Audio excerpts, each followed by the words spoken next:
Welcome everyone to this conversation around diversity and inclusion and ACMP Texas and ICF San Antonio, ICF Austin. We are excited to welcome you and to hear your perspective today as we talk about this whole area of unpacking unconscious bias, how we can become aware of it and how can we manage it in conversation. So we're looking forward to a rich conversation here today. But before we jump into our content, just want to give you a little overview of where we're going in our conversation today and the partnership between ICF and ACMP.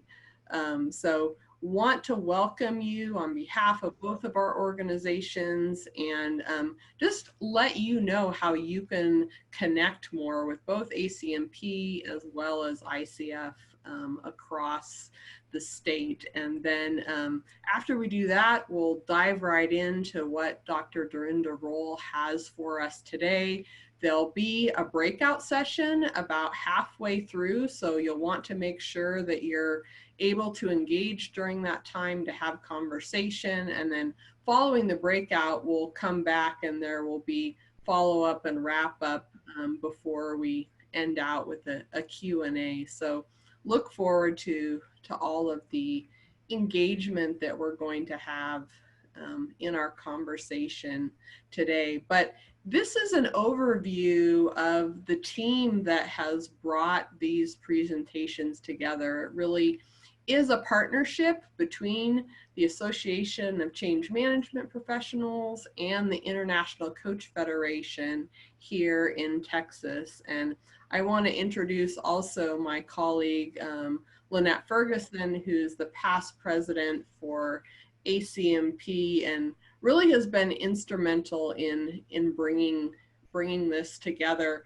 Lynette, can you give us just a nutshell version of what this partnership between ACMP and ICF is about? Sure. So for those of you who are associated with ACMP Texas, you may have heard that at the global level, at ACMP global level and the ICF global level, the top of those organizations began exploring a synergy between those two organizations. And that has come down and streamed down into the Texas chapters for ACMP and ICF. And what we're doing together is we're going to be developing, things like this. We've got this this series that we're doing. It started back in August or September and through December. And we're going to be exploring how to do more of these joint events that benefit both, groups from both organizations.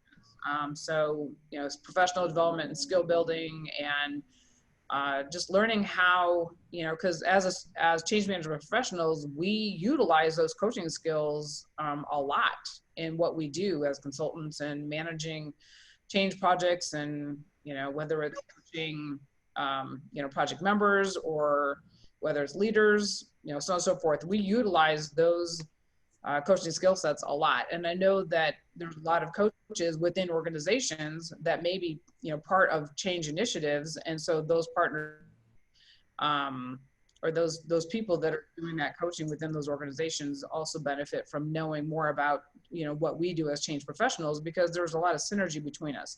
So our two organizations, ACMP Texas and ICF San Antonio and Austin, we're coming together, putting on events, and in hopes of, just kind of bridging the professions together where they overlap so that people can take advantage of that synergy. So hope that covers it.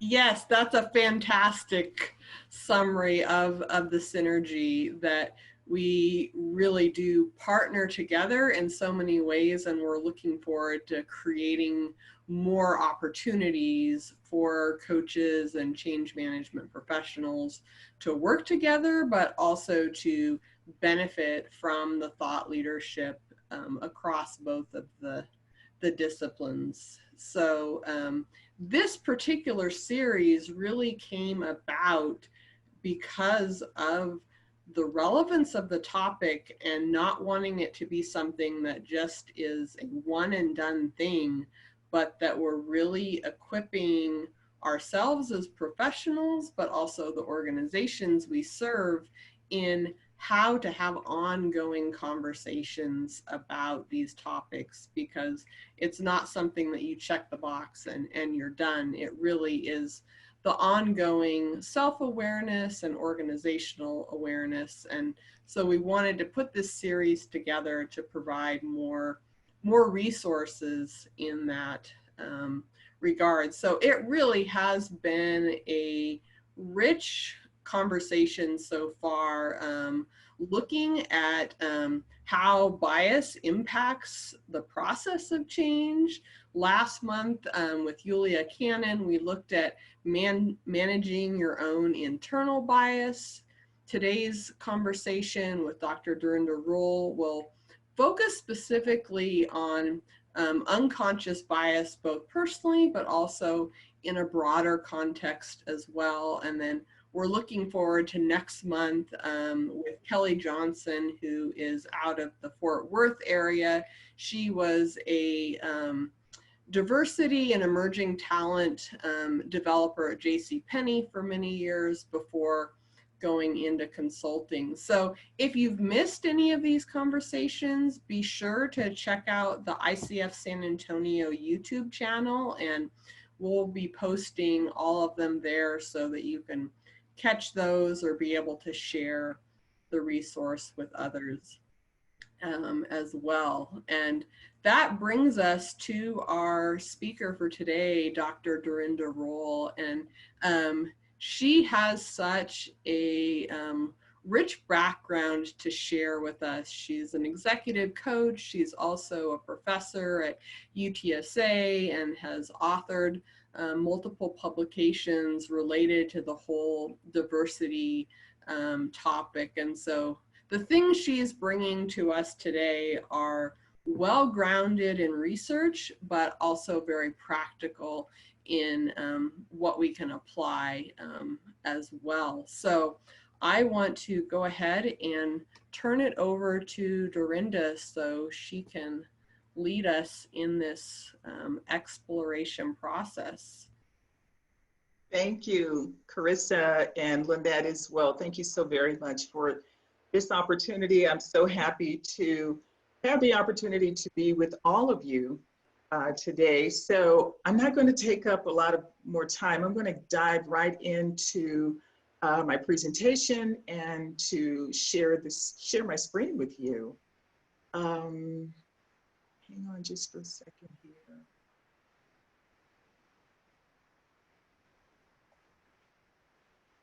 Oops.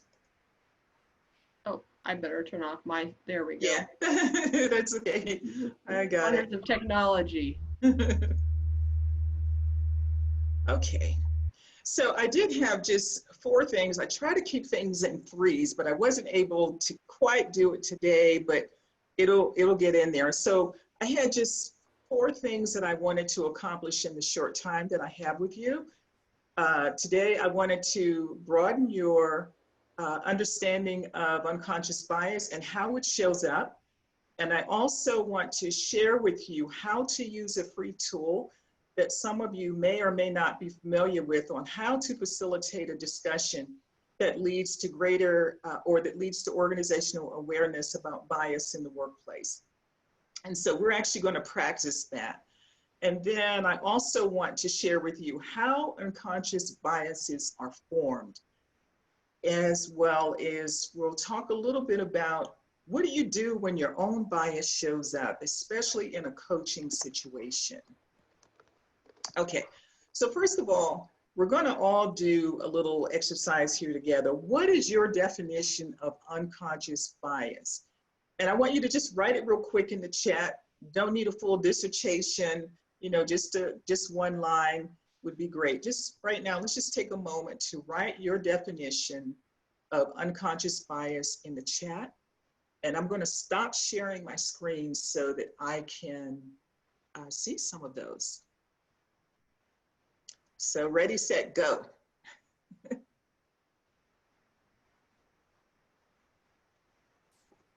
Put my glasses on so I can see.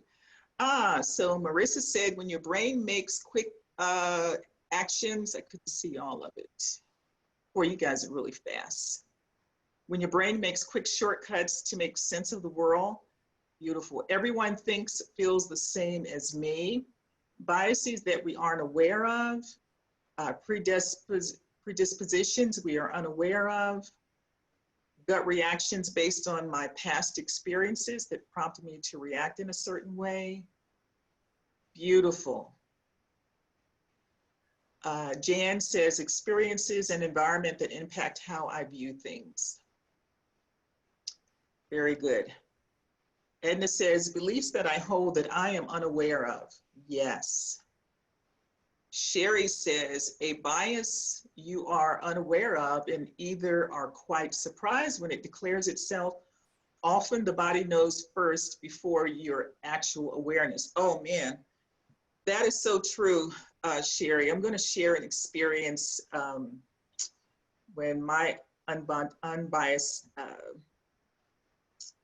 became aware, when I became aware of my own. Okay, I'm going to go back to PowerPoint. Okay, very good. Thank you so much. So here are a couple of working definitions that I want to share so that we're all on the same page.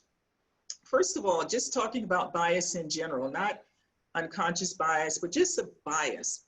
And it is a prejudice. It could be in favor of or against a thing, a person or a group compared with another. And it's usually in a way that's considered to be unfair. Usually when we hear the word bias, it could be, it's not something that's usually good. But biases may be held by an individual, a group, or an institution, and it can have negative as well as positive consequences. And so we understand about a bias that's held by an individual, but groups also hold biases, and we've also heard the term institutional racism. We know what that is, so that's kind of the same thing, where a whole organization can have a bias that's usually against or in favor of something. And we know that groups as well that are not necessarily institutions, but if you think about private golf clubs or social organizations that exclude certain groups of people because they have a bias. And then the second working definition I want to talk about is conscious bias. It's also known as explicit bias. And in the case of explicit or conscious bias, the person is very clear about their feelings and attitudes and related behaviors that are conducted with a specific intent. So this type of bias is processed neurologically. It's at the conscious level, it's declarative, systematic memory, and it's in words. It's like, I know I have this, I'm real clear about it. You definitely, you know this, it's not something that you're unaware of. So now this brings us to unconscious bias. And if I was on mute, I apologize. See, the host has unmuted me. But unconscious bias or implicit bias is another term or another word we use for meaning the same thing. Are social stereotypes about certain groups of people that individuals form outside of their own conscious awareness, meaning that I have this bias, but I don't even know it's there. If anybody were to call me on it, I would swear probably up and down that no, that's not true. But here's the deal. Everyone holds unconscious beliefs about various social and identity groups. And these biases stem from one's tendency to organize social worlds or things by categorizing. It makes it easy for you to quickly make decisions.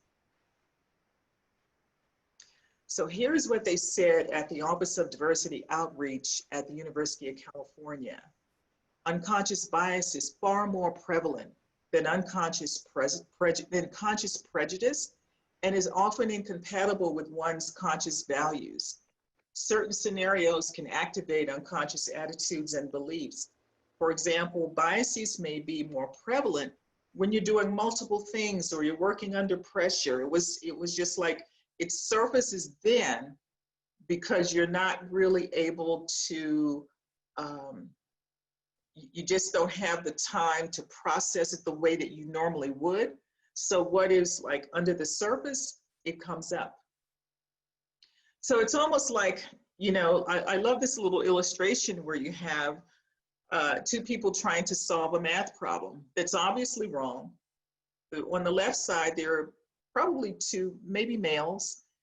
And then the first thing that comes to that person's mind is, you suck at math. But when it's a male and a female, now the unconscious bias comes up, same outcome with the math problem, but now it's, oh wow, girls suck at math. So it's not limited to just one person, but the whole totality of all girls suck at math. So unconscious bias has consequences.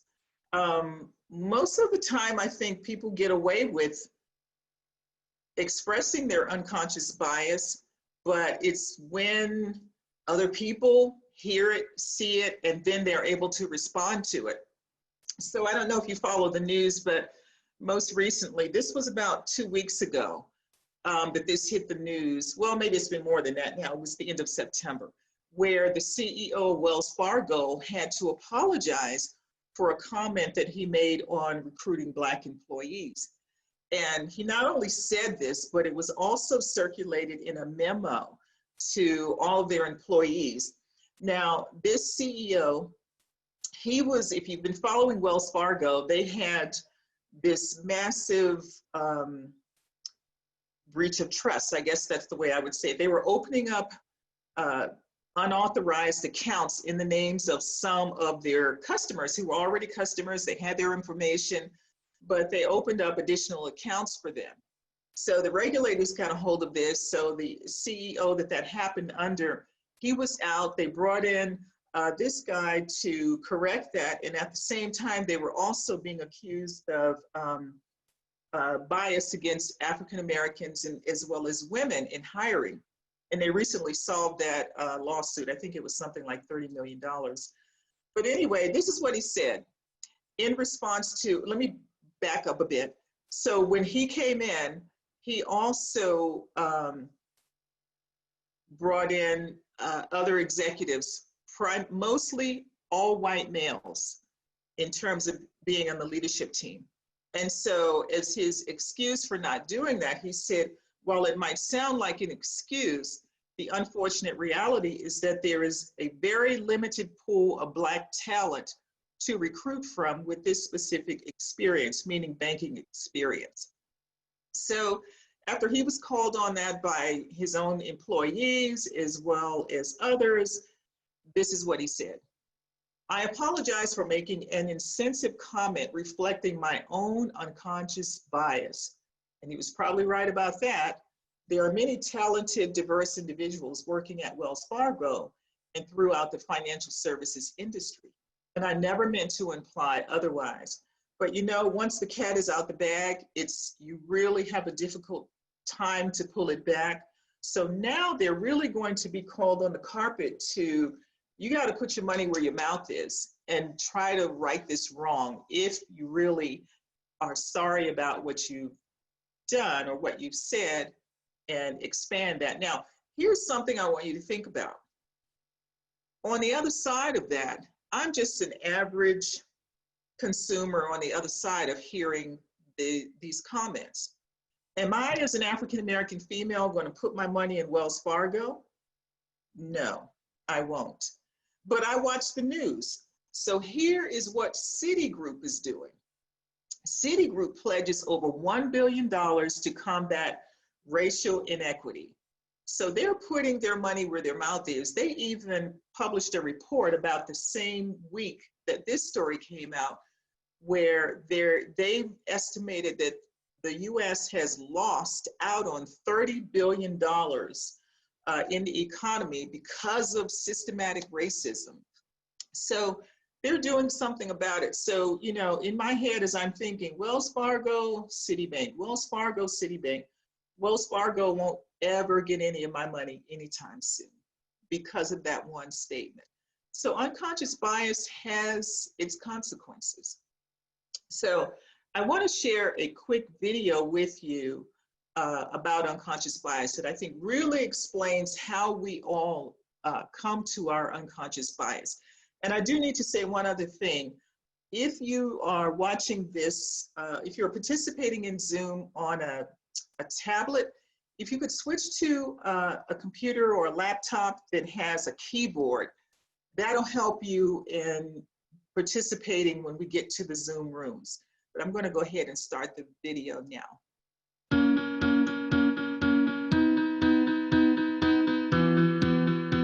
Your brain, by some accounts, receives roughly 11 million pieces of information each second, but your conscious brain is only able to process about 40. How do you handle all the rest? You handle it because you're really using two brains. Your conscious brain, which works with facts and data, has very little capacity and processes information slowly, and your unconscious brain, which is habit and intuition driven, has huge capacity and is really fast. One of your unconscious brain's best tricks is its ability to recognize patterns and use them to assign people and things to categories, allowing your unconscious brain to deal with all of the known, not dangerous issues, and leave only the few unknown or dangerous issues to your conscious brain. This allows us to recognize a pattern and act on it, rather than having to think about every interaction as if we were experiencing it for the first time.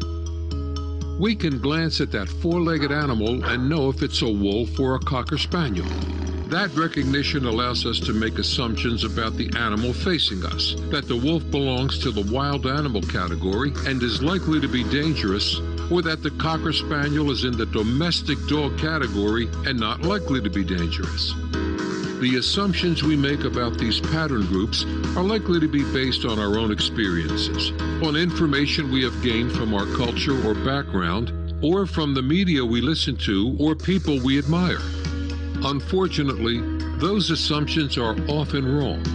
When we categorize people, our brains apply two other tools. One is affinity bias, a hardwired preference to respond positively to people who look, sound, and act like ourselves. Brain imaging scans show that when people are shown images of faces that differ from their own, it activates in milliseconds activity in the part of the unconscious brain that alerts us to possible danger. This may reflect a survival tool left over from ancient times when danger often came from those outside our immediate group. Today, however, this means the associations and biases are likely to be unconsciously activated every time when we come across a member of a group, even if we consciously reject group stereotypes. In addition to affinity bias, our unconscious brain categorizes people into groups and then connects those groups to our learned ideas or constructs about what is good or bad. Now, we've decided whether someone is like us or not, and whether they're good or not, all within milliseconds of meeting them. So, what can you do to manage your unconscious biases? You've already started by just learning about unconscious bias. Now, identify your own biases and address one at a time by building inclusive habits. Remember, if you do not intentionally, deliberately, and proactively include, you will unintentionally exclude.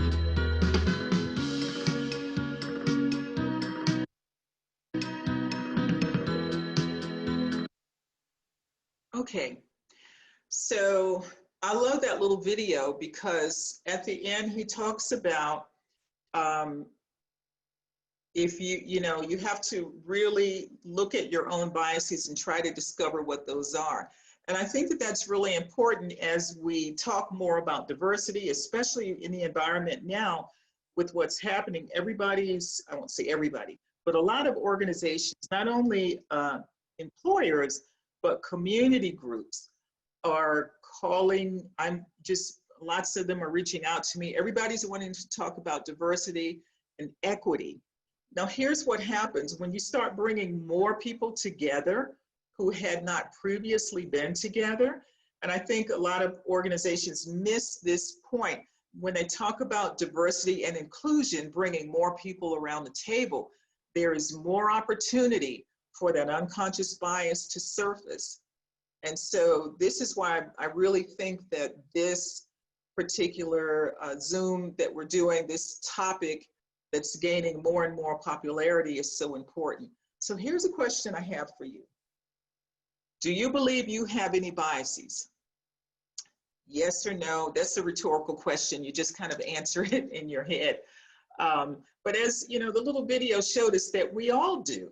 We do, whether we want to believe it or not. As much as we think that we love everybody, and I got my fingers in quotes, we don't see color, that kind of thing. We all have biases, and they show up in very different ways. But most of us don't know what they are because they are unconscious. Now, if you tell me that you know what your unconscious bias is, and you have the accommodating behavior that goes along with it, then it is no longer unconscious. That is a conscious choice that you are making about a certain group of people, a certain individual. It's not in the unconscious realm anymore. So I'm going to give you an opportunity to get a little bit closer to finding out where your biases may be. And when I say finding out where they may show up in very different ways, but what it does, what I want to share with you is to find out where they may be, and then to think a little bit more about how it might show up and what you plan to do about it. So I don't know if some of you are familiar with the implicit association test, or it's just called the implicit test. A lot of it is, or sometimes it's called the Harvard implicit test. And it's only associated with Harvard is because that's where the program is housed.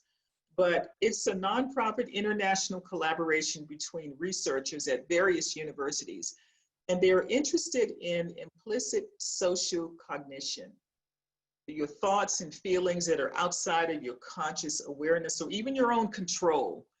And the goal of the organization is to educate the public about hidden biases and to provide a virtual laboratory to collect data. And so what this test does is it measures your attitudes and beliefs that people may be unwilling to report, or either you're just unable. You can't do it because you don't know what it is.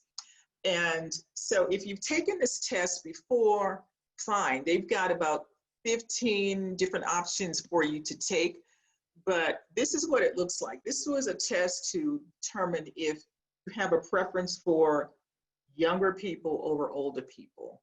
And so I want you to get ready, make sure you're at a place where you can, you've got a keyboard. But the way the test works is you're going to be presented with pictures and words. And so in this picture, you see that individual looks like it could be an older person. So you would just tap on the E for old, and then eventually a younger person would come up, but you'll get it. If you make a mistake, if you clicked on the I for a young person, then the system will let you know that, nope, that's not right, and you have to go on and select the correct answer. A large part of this test, it works with how quickly you can answer the question. The longer you hesitate, in some ways it works against you, or it might be more appropriate to say it reveals more about you.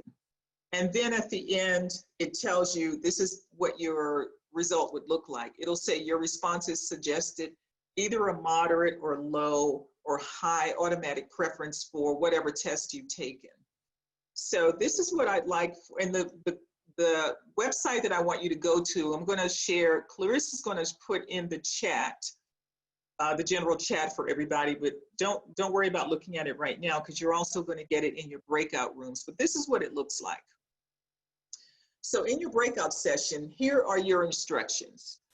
You're going to go to the website there, And then once you're in your breakout room, there are going to be about 6 or so of you in the room together. I want you to decide as a group which test everyone in the group is going to take. Now, you're not going to take it as a group. You're going to have your own individual test, but I want everybody in your group to take the same test. And so while there are about 15 options on the website, I only want you to select either race, sexuality, or disability. Now, as a group, once you've taken your test, and it's quick, it's very fast. Once you get into that website, it's going to ask you to give a little bit of demographic information, right? Because they're collecting the data. That shouldn't take you any more than about 3 to 4 minutes. Once you've done that, the test will probably take you all of 5 to 10 minutes. So once everyone has completed the test, you've gotten your results. As a group, I want you to answer these 3 questions. Did your test results or result surprise you? A simple yes or no is sufficient. However, if you decide that you want to discuss and reveal your test result, that's fine. I don't want anybody to feel any kind of way about having to reveal something personal about themselves. But if you're cool with it, go with it. Then I also want you to discuss, did you have difficulty taking the test and why? I think that that's really important for us today, is what was the difficulty in taking the test? And then the third and final question is, do you believe the test was biased and why? So I'm going to give you about maybe 15 to 20 minutes and then we'll convene. But if it looks like your group is done with the questions, then we'll reconvene everybody back to come as a group. Now, there should be a spokesperson for your group, because I am going to ask one person from each group to report out to the larger group, and then we'll engage in some type of discussion. Now, if you have questions, you can raise those in your breakout session. And so I think everybody's back. I'm looking at a different view. Okay. Hey, everybody. All right. So I know that some of you were just kind of getting started in your discussion to answer the 3 questions. And I know that some of you didn't get started at all. But what I really wanted to do was to share this resource with you. When you can use it at another time with organizations that you're working with or teams, when there's less pressure. You know, you won't be trying to rush through everything, and then you won't have the restrictions. Like I like people to feel comfortable where you don't have to reveal your results if you don't want to. I've taken the test many, many times. I've taken several of them. I have not taken all of them. But of course, I do enjoy taking the one on race because my results surprised me. And just for the sake of time, I'm going to give the feedback on what I had planned to do with all of us too, because if I open that up, I know the discussion will really take off. But my results surprised me, and they're the same all the time. So I don't know if there is an opportunity for the results to improve. I need to try and reach out to the researchers to find out where they are with that. But I'll just full disclosure, my results say that I have a preference for white people. So when I first took it, I was like, no, that just can't be right. I mean, I am Miss Black Lives Matter. I teach African-American studies and social civil rights. That just can't be right. But once I begin to think about where unconscious bias comes from, how I was raised, where I was raised, the schools I went to, where I've worked, where I live, that could be a real possibility. So I'm working on that to see, but, I got a real surprise for you. So I'm going to keep going. I'm going to share my screen just so I can share more of the content that I had planned for us. So I'm going to jump back into that. Let me get there.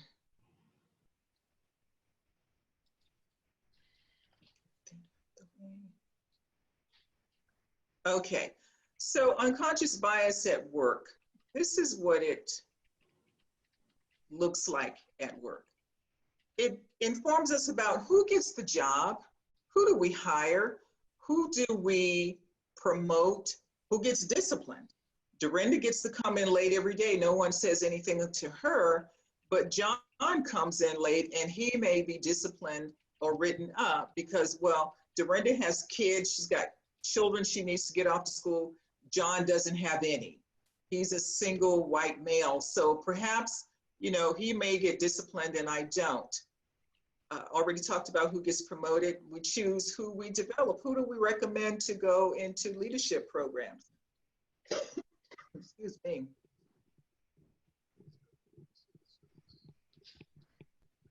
It colors the way that we see who's confident. We talk in the video, it mentioned affinity bias. People who are like us. We tend to see people who are like us as somehow more confident, better. Sometimes it can work that way. Sometimes it's the opposite way. It can affect whose ideas we consider. Now, some of these things may contribute to a hostile work environment. It could also lead to bullying and certainly discrimination. Excuse me. So where else does it show up? Employment. So we just mentioned that a little bit. But when we're talking about implicit or unconscious bias, explicit bias, well, we know that that's against the law. Explicit is when it's out there. We know it. There's no hiding it. So that's against the law to discriminate against people in that way. But with implicit bias or unconscious bias, it's everywhere. We know from just regular TV programs, you don't even have to look at all the research, but just kind of social experiments that they do on 2020 or programs like that. Applicants who have Black or African sounding names, they may not get interviewed. Or women don't get the same pay. We know that that's a fact as men do. Or sometimes they don't get the promotion opportunities as men in certain industries. Out of the Fortune 500 companies, I think there's only something like 30, maybe up to 35 women who are CEOs. So we know that there's a problem there. In schools, bias often affects how teachers treat students. Certain students may be watched more often for bad behavior because it's believed that they have behavior problems. It shows up in the legal system. And again, this is evidence shows that Black and brown defendants are treated more harshly than whites who might be charged with the same crime. Plea bargains are vastly different depending on the race or socioeconomic conditions of who the defendants may be. In our social settings, negative assumptions are made with sometimes deadly consequences, and we see that on the news on a really almost a weekly basis when certain people have interactions with police, or when people are applying for housing, or just you're in Central Park just watching birds, okay? You're doing bird watching, and you all know about that Amy Cooper whole situation. In Starbucks, people are treated differently. You're just jogging. Or in one case of a student at Stanford University, she was simply napping in the common area of her own college dorm room and had the police called on her. So that's a whole lot that could be unpacked in that whole issue in terms of dealing with the police on both sides. Police who call the people who call the police on Black people, as well as the police response when they show up to situations that really could be handled with the, hey, you know, I'm just gonna let this go and go on about my business, but it doesn't often happen that way. And then also in the medical arena, people who are immigrants or who are economically disadvantaged, and of course, Black and brown patients, they may not receive appropriate treatment. We have studies that show that medical students believe that Black people can withstand more pain than white people. So therefore, they receive less anesthesia for surgeries, less pain medication after a medical procedure because of these old notions and beliefs. So because we're all coaches, unconscious bias could show up in a coaching session. So here are the things I think I would do. First, I'm going to check myself. Did I bring my own bias into the coaching session that may have been a jump-off point for my client to also unsurface some of their unconscious bias. That could really happen. And then the next thing I think I would do is to, if I'm aware in the moment there, practice mindfulness, stay in the moment, stay with the client. So this course is if the unconscious bias is coming from me and I've seen it, but also if you see it surface with the client, some of what you may do is stay with the task at hand. Sometimes you don't address the issue because that is not what the client came for. Now, of course, if they, come to you because of some issues that deal with bias, by all means, you could address it. But I always think about how does that unconscious bias relate to the coaching agenda for that session? If someone came to talk to you about a communication issue that they're having with colleagues or with their team, the unconscious bias issue may relate to that, but you have to be very careful about how you bring that up. If I were going to bring it up, of course, as we're all taught, you ask permission to probe deeper if you sense that that might be important to the client, and not so much because I am offended or because I recognized it. A lot of times people don't recognize that there has been any unconscious bias or anything to be concerned about. So my final thing is that addressing unconscious bias must be the coaching client's issue and not ours. So in other words, I probably wouldn't even address it unless not that moment in the coaching session, but perhaps in one that may follow. So sometimes unconscious biases show up as compliments or caring in the form of microaggressions that are sometimes rooted in systems of power and supremacy. So I'm going to skip this because so microaggression first, that term first came about in the 1970s when Dr. Pierce wrote about it. And the way he defined it when it first came out was it referred to the slights, put downs, and invalidating remarks that racial minorities experience every day when interacting with people who unknowingly engage in implicit racism. But Dr. Wang Su, he is kind of the foremost authority on that today, who's doing research on that. And this is what he says about microaggressions. They are everyday verbal and nonverbal and environmental slights, snobs, and insults, whether they're intentional or unintentional, which communicate hostile, derogatory, or negative messages to target persons based solely upon their marginalized group membership. And I would also say an underrepresented group. It could happen that way if you're in, let's say, a white male-dominated industry and you're the only female there, then you're underrepresented. You may not necessarily be marginalized, but you are underrepresented. So I want to go ahead and share this video if you haven't seen it. It may be a good resource for you.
Okay, so here's the deal.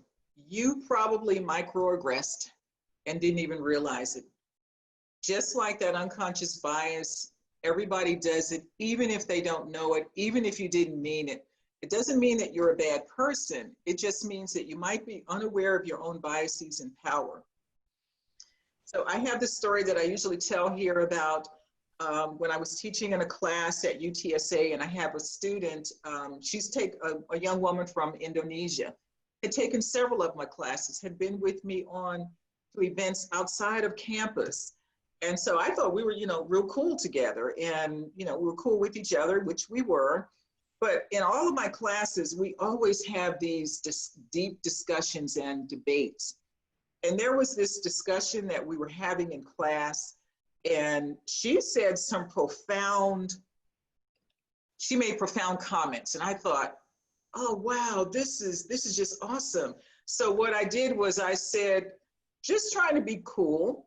I said, oh, give it up for the Asian girl, 3 snaps up. You know how the young people put their fingers up and they're snapping their fingers. So I did that, and everybody clapped for her, gave her snaps and everything. So we just moved on into class. Later that night, I get this email from that student, and she let me know that she did not like the comment that I made about give it up for the Asian girl. She said, would you have said that if it were a Black girl? And oh my God, I felt like I had been stabbed in the heart because I realized what I had done. So of course, I apologized, but I saw it as an opportunity to teach. It was a learning opportunity. So we emailed back and forth because she wouldn't pick up my call. I had her cell number. I wanted to call her and talk to her. And so I said, well, I will apologize in front of the class. She said, no, nobody else noticed it. Don't worry about it. So what I did was I let her know that I'm going to do a little session on microaggressions. I showed the little video that you all saw, but I made no reference at all to what had happened. But I wanted people to know, the students to know that this happens. And so this is what else came out of it. What do you do if you microaggress? First of all, you don't question the other person's perception of what happened, right? Don't invalidate their feelings by saying, oh, I didn't mean it, or oh, you're too sensitive, or I'm sorry that you took it that way. It doesn't matter that they took it that way. It was that way for them. But what you do is you apologize quickly and you be sincere. You don't over apologize. You simply apologize. Hey, I'm sorry. I'm sorry that I made you feel that way. That was not my intent. And you leave it alone. Then here's the real work. You examine your own system of beliefs. Why would you say that? That student had been cool with me for about 3 years, taking my classes every semester, and then determined to be more self-aware. And so anyway, I'm going to stop it here and see if we can take some comments. I don't know if there's stuff in the chat, Carissa, that you can see, but or people want to raise their hands and respond, I'll just leave it right there. Feel free to share questions in chat or by voice. Go ahead.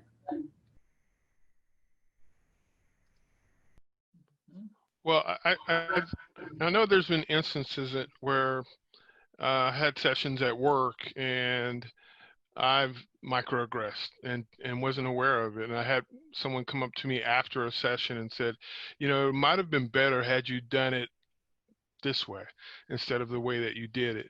And I'm always open to others' opinions and points of view. And so I said, you know what, you're probably right. And I should have done it that way. And I actually had recognized it, you know, myself in the midst of doing it.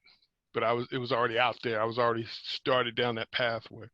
So, you know, because not everyone feels safe enough to even come to you individually and say, hey, I disagreed with, or you could have done this better. Some people would just swallow it and they hold that uncomfortableness inside.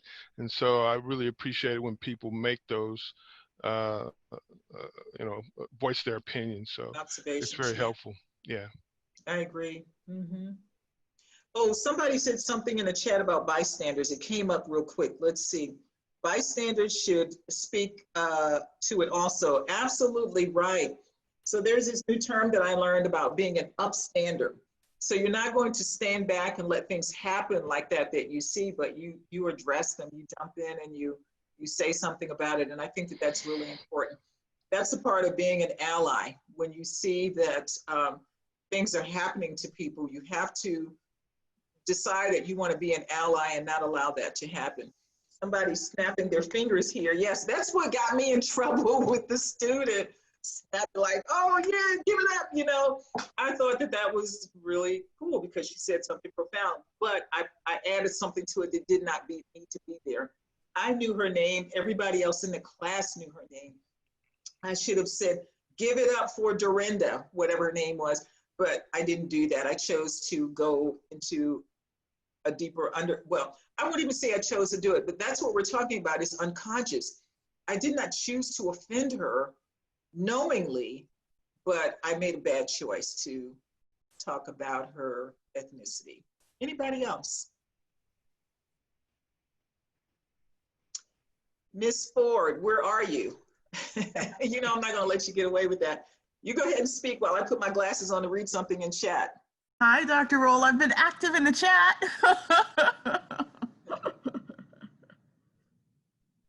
No, it's a great point about the microaggressions, right? I mean, a similar thing. I'm here in South Florida, and I work with a colleague who's been here for a couple of years.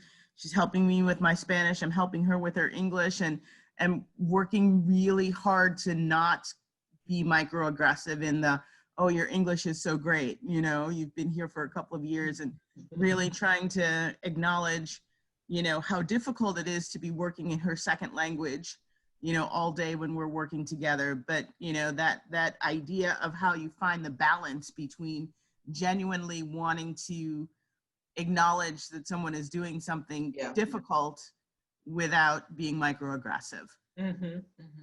Yeah. Joe, where are you? You made a comment about PC in the chat. There's so many pictures, I can't see everybody. Are you still on, Joel? Do you want to speak to that a little bit more? Yeah. There you go. I often find when people are, when they microaggress, they seem to use, oh, you're just being this too PC. We're all just too PC in this world. You don't hear people who don't microaggress use that terminology as much as you hear people that do as a defense for their behavior.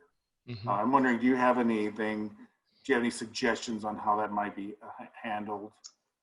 So yeah, I've heard people say that a lot, but usually it's not directly to me. I'll hear it on certain news stations if I choose to listen to, which I probably don't.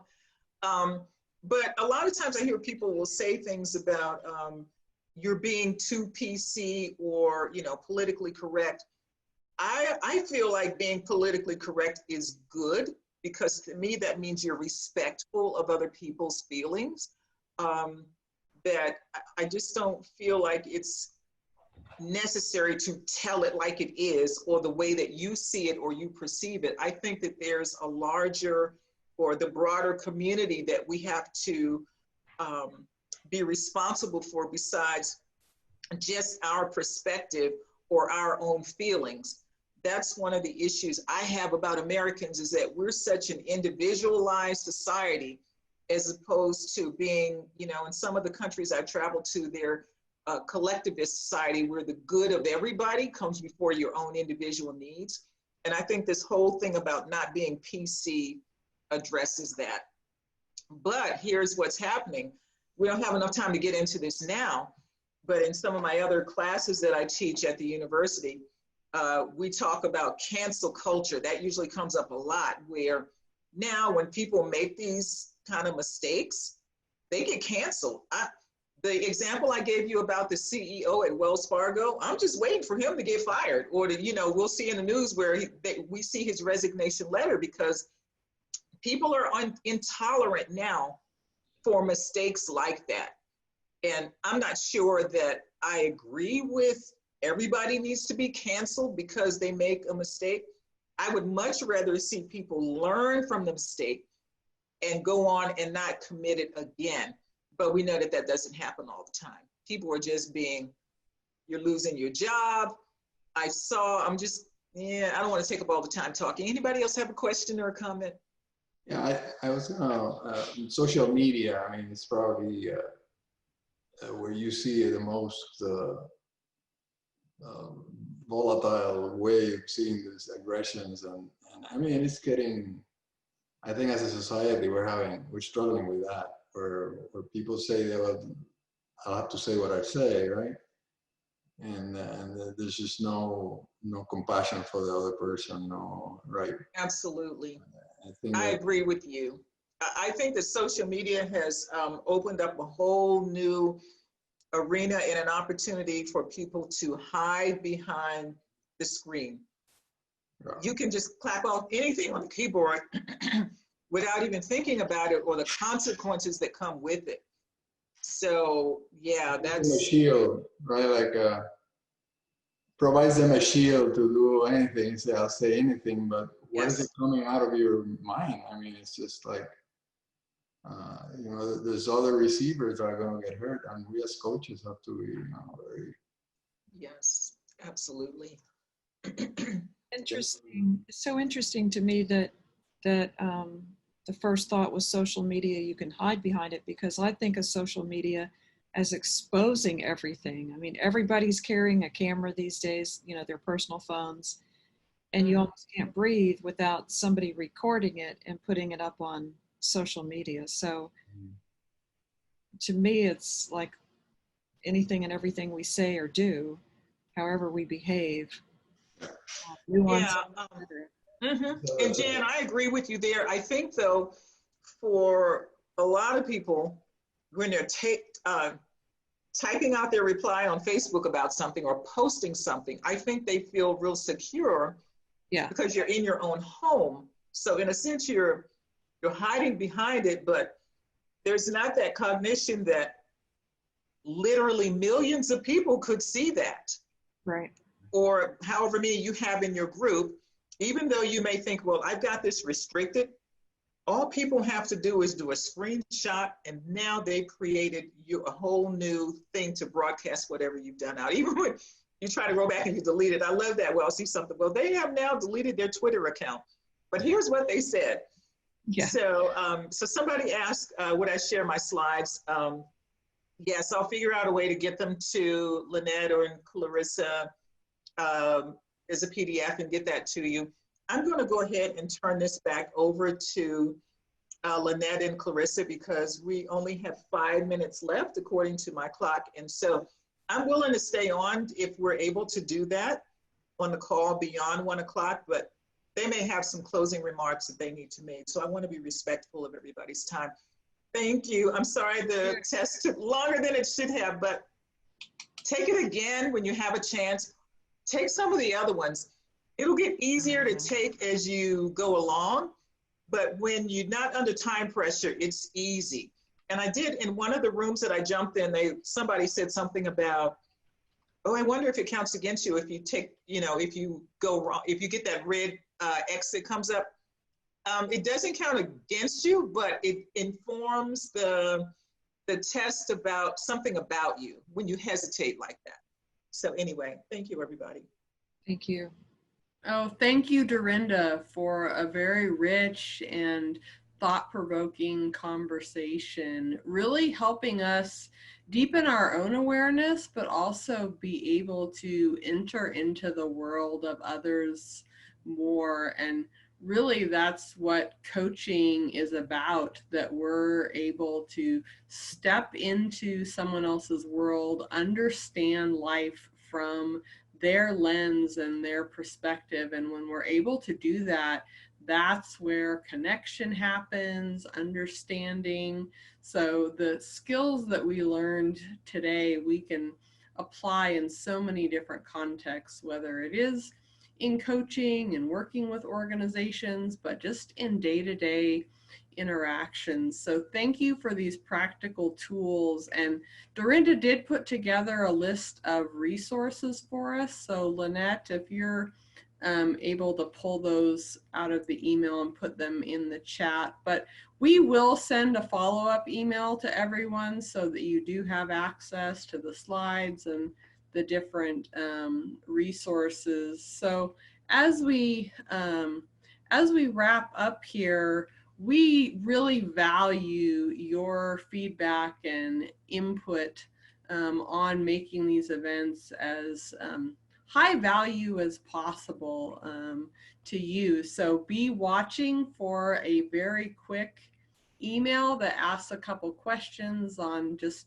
what was most valuable to you, but also how can we make these better. So look for that in your email, whether you registered through ICF San Antonio, Austin, or ACMP.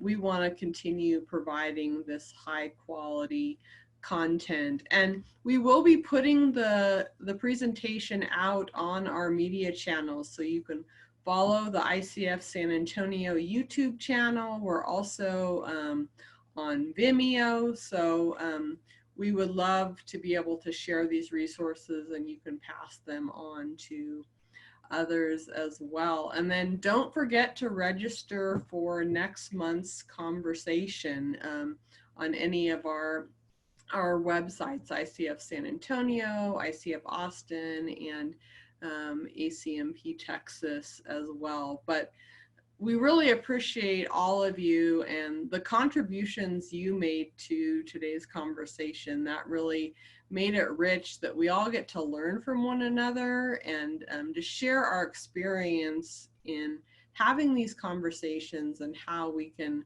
more effectively connect with the people that we're interacting with on a day-to-day basis. So thank you for joining us for this lunch hour, and we look forward to seeing you again next month.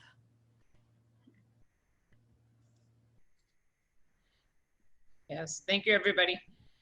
All right.